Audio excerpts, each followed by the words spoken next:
It seems like they shallow me chillin', tryna stack 100 million. Girl got a billion, what the fuck, what a wonderful feeling. Head to the ceiling, head to the since 2017, I'm living the dream, getting the cream, I'm living on theme, I'm doing the things. The apple. What?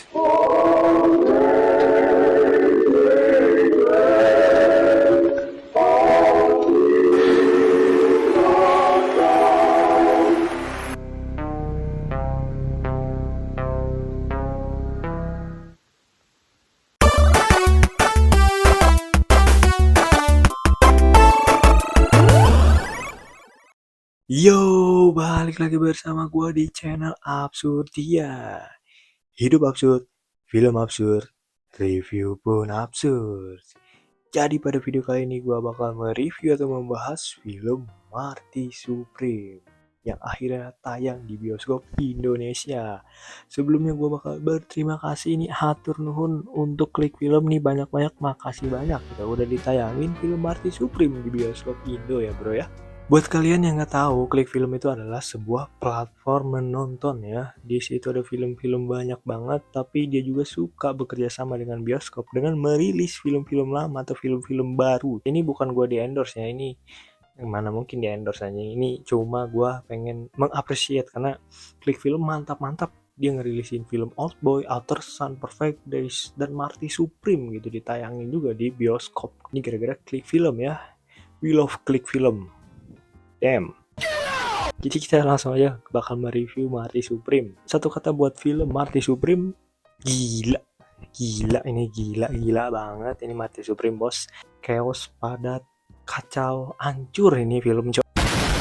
Sebenarnya bukan hancur secara eksekusi atau plot ya, cuma proses dari karakter Marty Mouser atau yang diperani oleh Timothy Chalamet itu gila banget, hancur banget, kacau banget. Tapi sebelum gua membahas film ini lebih dalam atau lebih jauh, gue disclaimer dulu, ini review atau pembahasan bakal spoiler. Jadi kalau kalian belum nonton, ya nonton dulu di bioskop. Kalau nggak ada, nonton aja di LK ya. Cerita apa sih film ini tuh? Cerita tentang seorang pemuda bernama Marty Mouser. Gila, ini diperani oleh Timothy Chalamet. Dia itu di awal diceritakan dia adalah pegawai di toko sepatu. Tapi ternyata dia tuh mempunyai mimpi besar menjadi pemain tenis meja atau pingpong. Dia mengikuti kejuaraan, tapi alhasil dia pun kalah di kejuaraan tersebut dan menjadi runner up. Dan setelahnya film ini mengikuti proses Marty Mouser mengikuti turnamen lagi untuk menjadi juara satu. Gitu ya singkat cerita dari film Marty Supreme ini. Awalnya gue mengira bahwa film itu film biopik gitu ya. Ada tentang histori atau sejarahnya tentang karakter Marty Mouser ini. Tapi ternyata tidak gitu. Marty Supreme bukan film biopik. Walaupun emang film ini tuh terinspirasi dari tokoh nyata bola pingpong dari Amerika tahun 40-60. Tapi Marty Mouser yang ada di film Marty Supreme ini emang dirancang ditulis sebagai karakter yang fiksi. Di beberapa awards film ini mendapatkan nominasi dan penghargaan yang banyak Marty Supreme ini. Mulai dari Oscar, terus BAFTA, Golden Globe, Critical Choice. Itu Marty Supreme ada di situ semua bos. Dan apa sebenarnya yang ngebuat film Marty Supreme ini terasa bagus dan wah sampai banyak dan menang di beberapa awards dan nominasi. Poin pertama gua bakal mengulik atau membahas kenapa Marty Supreme ini terasa sangat wah dan bagus. Secara tema, film ini kuat banget. Apa tema yang dibawa? Validasi, identitas diri, ambisi, dan ego.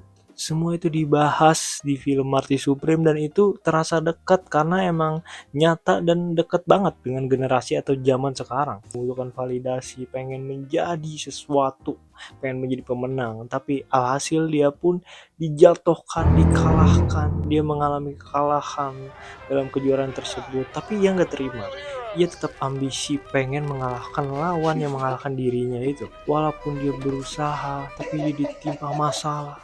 Satu masalah, dua masalah. Jadi film ini emang kacau, padat, dan chaos banget. Udah ada masalah satu, ditimpa masalah lagi. Ditimpa lagi. Tapi Marty dengan gokilnya ia berhasil gitu menuju atau mencapai keinginannya. Walaupun permainan bola tenisnya itu cuma ada di awal-awal dan di akhir, itu pertengahannya itu benar-benar mengikuti batin atau kejadian-kejadian absurdnya si Marty ya. Tapi setiap ada permainan bola pingpong atau tenis meja itu terasa deg-degan, apalagi si Marty Mauser versus si Edo. Itu bener-bener kita tuh ada di film tersebut, bos. Kita tuh literally ada di dalam film gitu. Kita bener-bener menonton nyata si Marty Mauser versus si Edo gitu. Kayak pertama kalinya gue menonton film olahraga, gue itu merasa ikut atau jatuh ke dalam film atau karakter tersebut, dan the best banget buat Marty Supreme. Kalau kita lihat dalam keseluruhan film Marty Supreme, sebenarnya apa yang mau dibahas? Kalau dalam satu kata mungkin gue bakal sebut obsesi. Kita tahu film-film obsesi biasanya itu menjatuhkan gitu ya, film-filmnya itu bakal lebih dark atau mengasih refleksi atau bikin penonton itu bakal ngeri. Contohnya film-film seperti Whiplash, Black Swan, atau malah The Substance. Film-film tersebut itu film-film obsesi semua. Dan di ending atau akhir film mereka itu benar-benar dibikin jatuh, benar-benar jatuh gitu ya. Ketiga film tersebut memperlihatkan obsesi yang terlalu berlebihan. Kita pun diperlihatkan konsekuensi atas ambisi yang terlalu berlebihan. Tapi berbeda dengan film ini.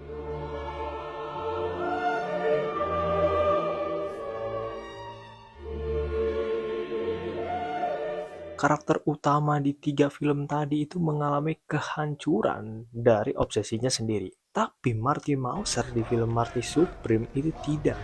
Dia berhasil merefleksikan dirinya. Jadi ibaratnya film ketiga tadi itu jatuh, benar-benar jatuh ke lubang hitam, tapi Marty Supreme malah keluar dari lubang hitam tersebut. That's the Marty Supreme. Dan obsesi Marty Supreme itu adalah validasi. Dia itu hidup dari validasi tersebut. Karakter Marty Mauser ini emang dirancang buat nggak disukai. Tapi seiring berjalannya cerita, lewat eksekusinya, lewat proses-proses kejadian absurdnya, lewat bagaimana musik, visual, kamera bergerak, itu benar-benar elegan dan heroik. Tapi kritikan dari film Marty Supreme atas obsesi validasi atau apapun itu bertolak belakang dengan pengalaman menonton. Di sisi lain, secara pengalaman menonton gue tuh kagum gitu dengan hidupnya si Marty Mauser ini yang ambisius, gila, menghalalkan segala cara untuk mencapai tujuannya tersebut. Tapi di sisi lain, secara narasi film ini tuh pengen mengkritik hal tersebut. Jadi ibaratnya bertolak belakang secara pengalaman menonton dan narasi. Kita lihat secara narasi film ini tuh pengen mengkritik hal tersebut. Ambisi, ego, validasi, tapi secara pengalaman menonton kita itu bisa terkagum-kagum dengan kehidupannya si Marty Mauser gitu. Wah, hidup seperti Marty Mauser itu keren banget gitu, ikonik banget, pengen deh hidup kayak dia. Tapi ternyata itu bertolak belakang dengan isi narasinya. Penonton itu bisa salah menafsirkan apa yang pengen disampaikan. Kenapa film ini bisa disalahpahami atau salah ditafsirkan? Karena nggak ada konsekuensi atas apa yang telah ia lakukan. Walaupun ia melakukan hal tersebut karena ada tujuan, tapi hal yang ia lakukan terhadap orang-orang tersebut itu bisa disebut salah.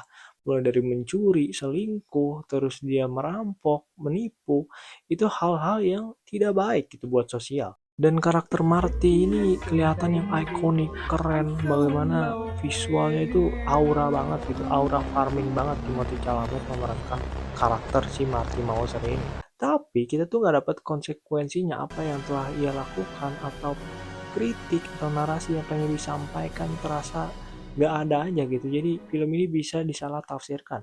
Berbeda halnya dengan Derby Blood atau si karakter Daniel, karakter utamanya. Itu kita bisa lihat walaupun dia itu kelihatan keren dan ikonik dan badass banget, tapi karakter ini dirancang buat merefleksikan penonton bahwa perilaku, ambisi atau ego yang dilakukan karakter Daniel di film tersebut itu salah. Hidup Jokowi! Tapi di film Marty Supreme itu seolah-olah kayak penonton itu bisa menafsirkan bahwa hidup seperti ini tuh keren.